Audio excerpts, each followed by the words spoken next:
What are supplements? Supplements are things that you probably would have seen advertised to you about 1 billion times by now on things like the internet, Instagram, Facebook, etc, YouTube, all that sort of stuff, about calcium supplements, vitamin D supplements maybe, vitamin C, immune system, all that sort of stuff. You would have seen so many advertisements, and you probably would have definitely seen them in shops and stuff, and you probably would have thought, what are they? Do they actually help you? And I'm here to just give my view on supplements. Personally, I don't take them. One, because they're hideously expensive and not something that I personally can afford. If I really wanted to like go all out, like proper health, every supplement for every vitamin, for every mineral, it's gonna be really, really expensive. So I'm not prepared to maybe go all out for a week and then just give up after that, or give up after like the first set of supplements. That's not what I want to do. And maybe in the future I'll do research on supplements, but for now it just seems like the logical choice is to eat real food. And I know there's a bit of an argument that real food isn't really real food anymore. An apple probably contains less nutrients in it than it did 100 years ago, which very understandable, and I totally get that. Same with basically any other fruit or veg, but unfortunately that's the society we live in, and maybe that's something that's reversible, maybe not. That'd be really unfortunate if it's not, but I hope it is. I hold hope. I'm not going to do any research on that because I don't want to crush my hope, but I really hope that soil and the nutrients that exist inside of soil can sort of be increased, because I know that fruits and stuff, veg, isn't as nutritious as it used to be, with like the whole farms and stuff. They'll harvest like 3 times a year just to meet consumer demand for food, and obviously that is why things like overpopulation exists. Don't really, I know that there is probably imminent population collapse, not gonna lie, but there is a lot of food that needs to be provided for a lot of people, so all the farmland stuff is just dried out most of the time. There has to just be a load of technology to actually make sure that it works, functioning, and it's working well and stuff. But I still think there is nothing like real food. There's nothing like an apple. An apple is going to contain a lot of nutrients, but these nutrients have fibre. There's going to be loads of fibre in an apple. There's going to be loads of complex carbs that when it gets into your digestive system actually can be absorbed much more efficiently than if it was in a supplement.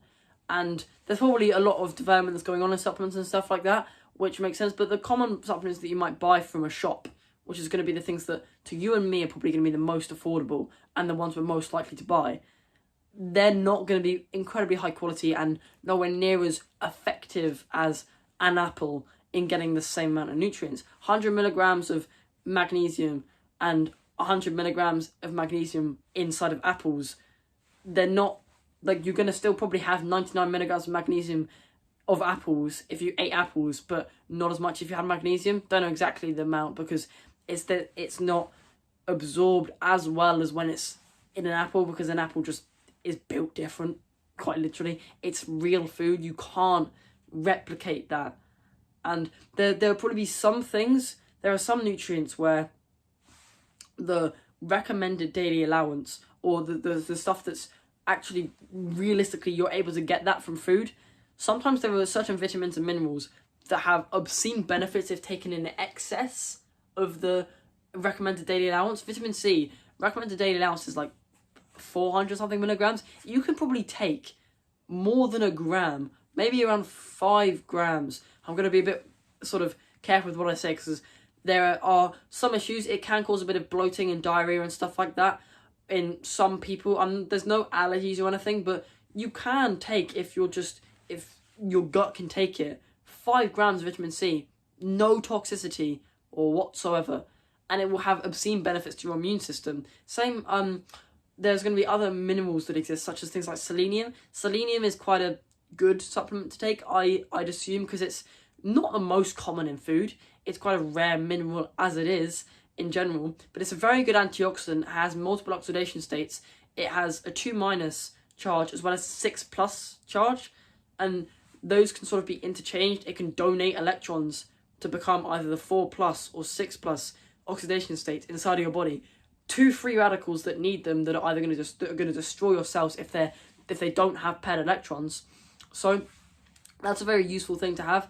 But when it comes to the things that realistically, if you have a good diet, you're not going to have deficiencies. Your sodiums, your calciums, your magnesiums, your generally most fat-soluble vitamins as well. if you have a good diet, you probably don't need supplements of these kind of things, because one, fat soluble vitamins especially, they are stored in the body, and they're the most likely that you can actually be over sort of utilizing. You can have like hypervitaminosis with vitamin A, which isn't the most uncommon thing apparently, but things like sodium and stuff, if you have it in way too high amounts and you're not very active, high blood pressure, salt, all that sort of stuff. I mean, I did make a video on salt. If you're active and you're going to have a normal intake of salt, it's fine. But if you're going to have a lot of salt, that's going to cause high blood pressure if you're not exercising and you're having it on like every meal, fast food, processed food, stuff like that. If you're having, as I say, if you're having a normal diet, to me normal anyway, you're going to have your whole foods, your eggs, your fruits, your nuts, your like whole grains, no like rolled oats, like whole oats, whole wheat or rice and stuff like that. Things that are grown out of the ground and have only been through maybe 1, max 2, 3 processing stages. Something like butter or cheese. Processed foods, yes, but they were processed with methods that were accessible thousands of years ago, so I'm not going to consider them to be like heinously ultra processed, and it's going to be on my big no-no list, for instance. But yeah, supplements for me, they seem like a bit of a money maker for a lot of people. Not a scam. I'm not going to say they're a scam because they have their uses, admittedly, but a lot of people push pills. A lot of authors that make books on health push pills. They will push pills that are sold by them because they'll enhance the effects of supplements in their words, in their verbals, in their writing, etc., etc., to make you buy their supplements. And that's a bit of a marketing scheme and not so related to health in a weird sort of way. But yeah, other than that, I don't have much to say on supplements. I just feel like real food is absolutely unreplicatable. You can't exchange real food for supplements. I remember there was one thing, it was like Huel powder or something, that was just a grey powder that contained, allegedly, every single vitamin and mineral that exists on Earth, as well as, I think it might have contained enough proteins, carbs, and fats as well to sort of keep your macronutrient intakes good.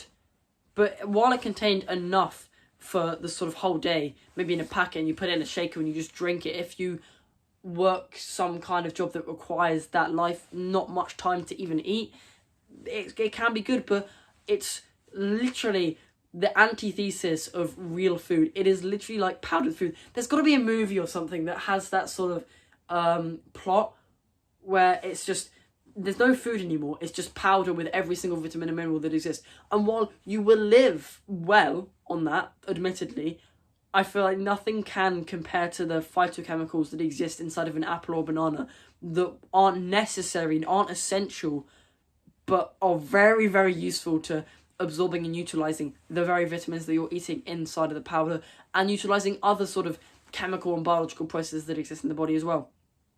But yeah, I hope we never get to that stage where all we eat for dinner and breakfast is powder and stuff. But with that, have a nice day.